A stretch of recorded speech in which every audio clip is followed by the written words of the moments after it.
teen detained after he planned an attack on mosques in Singapore.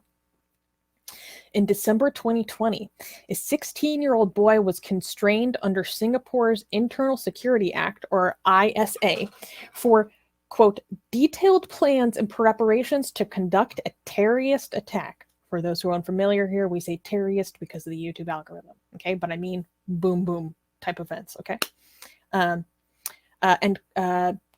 Preparations to conduct a terrorist attack, end quote, on Muslims as they worshipped in 2 local mosques, authorities reported on January 27th, 2021. The suspect was not identified because he is underage. The nameless Singaporean teen is a Protestant Christian of Indian ethnicity. He is the youngest citizen to be investigated under the ISA for a terrorism-related activities, the Internal Security Department, or ISD, said in a media release. Quote, he was self-radicalized, motivated by a strong antipathy towards Islam and a fascination with violence, the ISD said.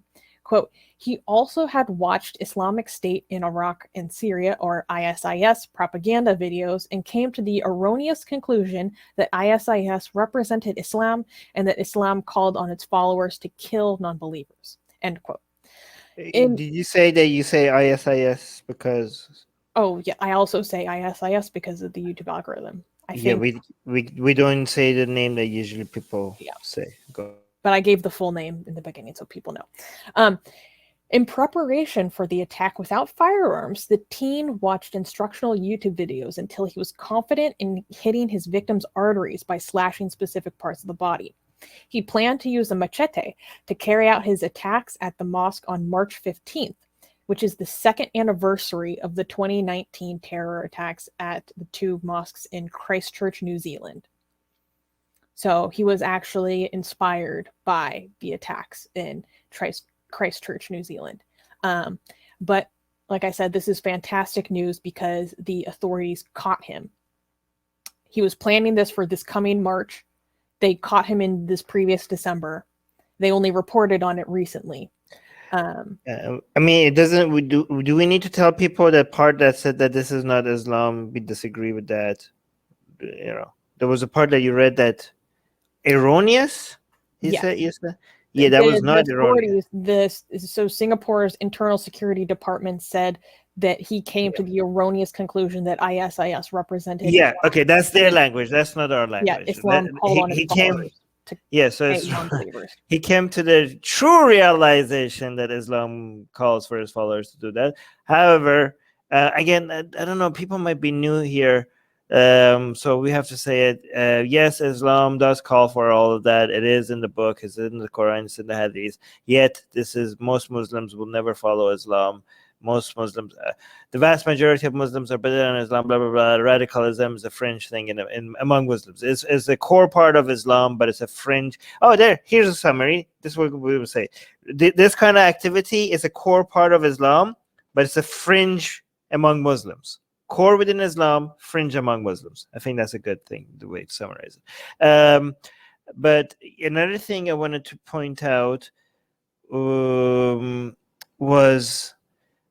Yeah, okay. So actually, I'm going to mention this. I know that this might be distracting, but good job, really quickly, good job to Susanna and our web developer for the way that they go and find the relevant tweets and the YouTube videos. You guys are doing a great job. And I know that's off topic, but I just have to say, like our news articles just have all the sources, like everything is sourced. You can click on it and see where the information is coming from. And you have like all the videos and all the best tweets about it is always in each article. So our website is looking really good, but sorry, go. Yes, yeah. I've started to get the hang of it and it's improving every week. So wait, can you scroll down? Because there's one tweet embedded that I wanted to talk about. Oh yeah, okay, there you go. So this was an interesting tweet. So this person is saying they linked to an article, and the article shows the 2 mosques that were going to be targeted. And she says, so I'm not actually surprised that that it has come to this. Similar to New Zealand, Singapore has been single-mindedly focused on jihadi threat. It's good that ISD contained the threat. And then she say, I might explain in a thread on why the right wing can be a threat in Southeast Asia later. So I don't know if I agree with this opinion that this is a result of policies that single-mindedly focus on jihadi threat. My understanding is that a lot of his... So I really don't like when authorities say self-radicalized, because no one is radicalized in isolation. You get information from someone else, right? That is... No, but they mean like not from maybe there needs to be a name for it, but they're trying to separate that from you being part of a group that meets in person, or going through a mosque or through a madrasa or something like that. That's what they mean. Yeah, so I don't know how much maybe a larger national culture of, according to this person, a single-minded focus on jihadi threat relates to a teenager's quote-unquote self-radicalization.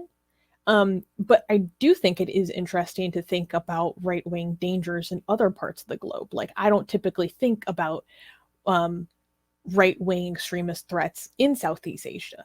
So I did think that was... Is this whataboutism though? Like, is she trying to distract from... It is. It is. Like, she's like, why are not people paying attention? Like, she sees the news and she's jealous that people are not talking about the things that she's fighting against, and she's trying to do, like, I don't know, maybe she's not. I just don't know. Well, no, she is, because she's saying they're single-mindedly focused on jihadi threat. We should be focused on right-wing threat. Why, you could do both, okay? Yes, one exactly. doesn't negate the other one. Yeah. So this person in this video that we see here, this is, I believe, a spokesperson from the ISD or the ISA, talking about this case. Swamp Note saying they probably mean not indoctrinated, but he was indoctrinated. That's what that is. You can indoctrinate on your own. Rivka. No. Yeah, okay. I just wanted to... Some people were making comments about, like, why would a teenager do this, or what's with teenagers, or, you know, this teenager. I think that unfortunately, a lot of this radicalization and this, you know, willingness to commit violence, or, you know, be a jihadist, or a, you know, right-wing warrior, whatever, is very much something that teenagers are drawn to, because we already know teenage brain doesn't always understand the consequences of their actions, the ramifications, the long-term effects, but also the identity aspect of it, the aspect of, you know, being famous, or making something, or making a statement, or the inability to see ideology or specific ideas as anything but either black or white. It's very much part of the adolescent brain.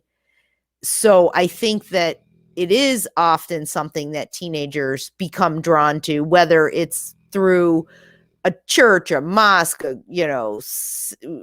synagogue, any kind of group, or whether it's them looking for things like this on the internet, or being attracted to hearing these stories and then going down that rabbit hole on their own. But it is very, unfortunately, attractive to a lot of teenagers. Yeah, well, a lot of it, just anyone attracted to extremism or militancy, it is, for any age, generally dependent on some degree of emotional or personal vulnerability. And teenagers, their brains are literally, their executive function hasn't developed but much. Everyone knows that teenagers tend to be very emotionally volatile, more vulnerable. So that's why we see a lot more of this activity in an earlier age, is because of that increased emotional vulnerabilities that are in play in early adolescence. Especially in terms of just identity formation itself that happens during that period of life. Which is where I was going to go to the identity component, but Armin's probably thinking we're spending too much time on this already. So no, I do have one question though. Why does his ethnicity matter? I don't think it matters, but why is it being mentioned? It shouldn't be. I don't know. I don't know. Maybe it's just interesting to give people more context. But it doesn't provide any context. He is Singaporean, right? That provides some context. this could provide some very limited context. Protestant Christian. Wait, what? The nameless Singaporean teenager is a Protestant Christian. Oh yeah, was a Protestant Christian. Is this not of Indian? Maybe it's more important to Singaporeans than it is to other people and that's why they felt they needed to put it in there. Okay, so sorry, no, is it? Yeah, no, I'm sorry, I'm confused. I just think like this doesn't provide any context.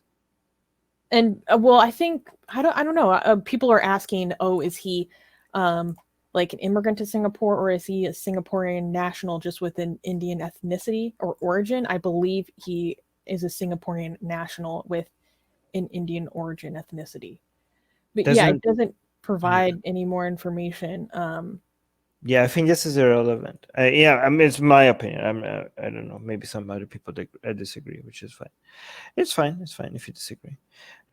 And also subscribe to our newsletter, because if we get removed from all these platforms, at least we could reach out to you. And guys, by the way, if you subscribe to our newsletter, you get a free copy of Where's your copy, Susanna?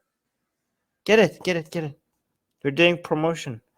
You get a free. It's not even promotion. It's free. Okay, so if you subscribe to our newsletter, link in the description, you get a free copy of Why There's No God. Come on, like I'm handing it out for free. Okay, it's a bestseller on Amazon, and you get it for free. So subscribe to our newsletter, and you get a free copy of Why There's No God sent to you. Link in the description.